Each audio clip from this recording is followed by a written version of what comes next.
So guys, आज का ये वीडियो बड़ा ही इन्फॉर्मेटिव होने वाला है क्योंकि आज की एडवांस इंग्लिश स्ट्रक्चर डे 146 की लेसन में यहाँ पे कुछ नए नए सेंटेंसेस जानने को मिलेगा। गाइस, यहाँ जो सेंटेंस आप देख रहे हैं ये सारे सेंटेंस आपको कॉमन दिखेगा, मतलब एक जैसा ही मिलेगा।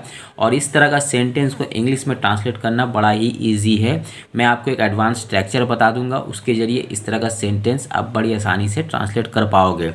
और गाइज़, आपको अगर मेरी चैनल पे इसी तरह की और भी वीडियो देखना है तो आपको वीडियो को मेरा एक लाइक करना है और चैनल को सब्सक्राइब करना है, ताकि इस तरह की वीडियो की नोटिफिकेशन आपको सबसे पहले मिल जाए और आप मेरी वीडियो बड़ी आसानी से देख पाओ और कुछ इन्फॉर्मेशन हासिल कर पाओ। ठीक है, तो चलिए सबसे पहले देखते हैं सेंटेंसेस क्या क्या है।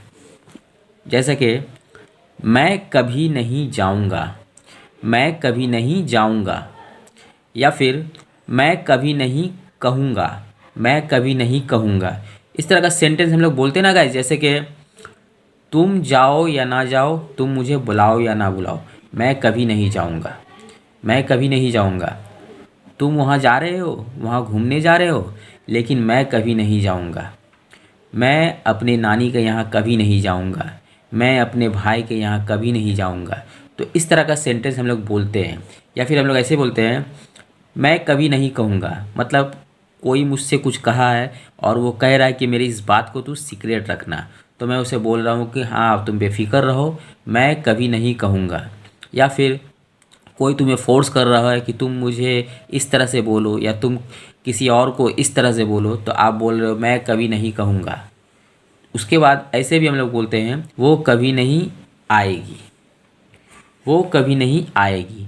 मतलब कोई जैसे कि बोल रहा है कि शीतल आज घर आएगी, तो मैं बोल रहा हूँ वो कभी नहीं आएगी, तुम रख लो, तुम बाजी रख लो, तुम चैलेंज, मैं तुमसे चैलेंज करता हूँ, वो कभी नहीं आएगी, वो कभी नहीं आएगी। या फिर ऐसे हम लोग बोलते हैं, वह काम नहीं करेंगे, वो काम नहीं करेंगे। मतलब वो सिर्फ बैठकर खाना जानते हैं, वो एक तरह की आलस है, वो समझ लिए खूब लेज़ी पर्सन है, इसलिए वो काम नहीं करेंगे।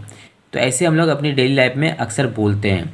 तो आज इस वीडियो में यही सारे सेंटेंस को हम लोग ट्रांसलेट करेंगे। ठीक है, तो देखिए इस तरह का सेंटेंस को ट्रांसलेट करने के लिए सेंटेंस का एक स्ट्रक्चर होता है। मैं आपको सबसे पहले स्ट्रक्चर बता देता हूँ, तो मैं यहाँ लिख कर दिखा रहा हूँ, आपको अच्छे से समझ लेना है। देखिए, इस तरह का सेंटेंस को बनाने के लिए सबसे पहले आपको सब्जेक्ट का यूज़ करना है।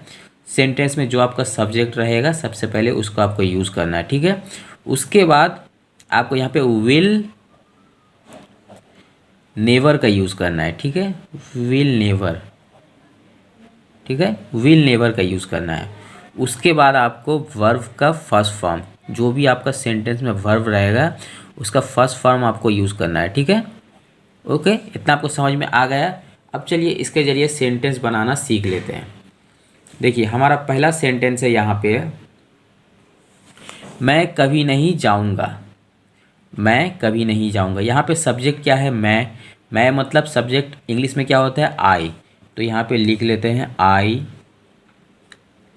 उसके बाद क्या यूज़ करेंगे गाइज, मैंने क्या बताया था सेंटेंस का स्ट्रक्चर, विल नेवर, सब्जेक्ट के बाद विल नेवर का यूज़ करना है।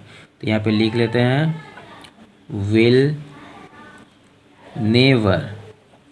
ठीक है, उसके बाद वर्ब आएगा और जो भी आपका वर्ब रहेगा उसके फर्स्ट फॉर्म का यूज़ करना है। तो मैं कभी नहीं जाऊँगा, जाऊँगा मतलब जाना, जाना का इंग्लिश क्या होता है, गो। तो यहाँ पे वर्ब की फर्स्ट फॉर्म गो ही होगा। ठीक है, गो।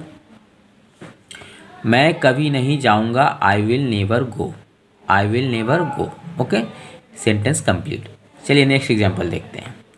मैं कभी नहीं कहूँगा, मैं कभी नहीं कहूँगा। यहाँ पे भी सब्जेक्ट क्या है, मैं मतलब आई। उसके बाद विल नेवर, कभी नहीं मतलब will never, will never, never मतलब कभी नहीं। ठीक है, और विल यहाँ पे इसलिए यूज़ होता है गाइस क्योंकि ये फ्यूचर टेंस हो रहा है, ये फ्यूचर टेंस में सेंटेंस आ रहा है, इसलिए यहाँ पे विल का यूज़ किया जा रहा है। आई विल नेवर कहूँगा, कहूँगा का इंग्लिश क्या है, से, कहना का इंग्लिश है से, आई विल नेवर से। ठीक है, सेंटेंस यहाँ पे कंप्लीट हो गया। देखिए, मैं कभी नहीं कहूँगा, आई विल नेवर से।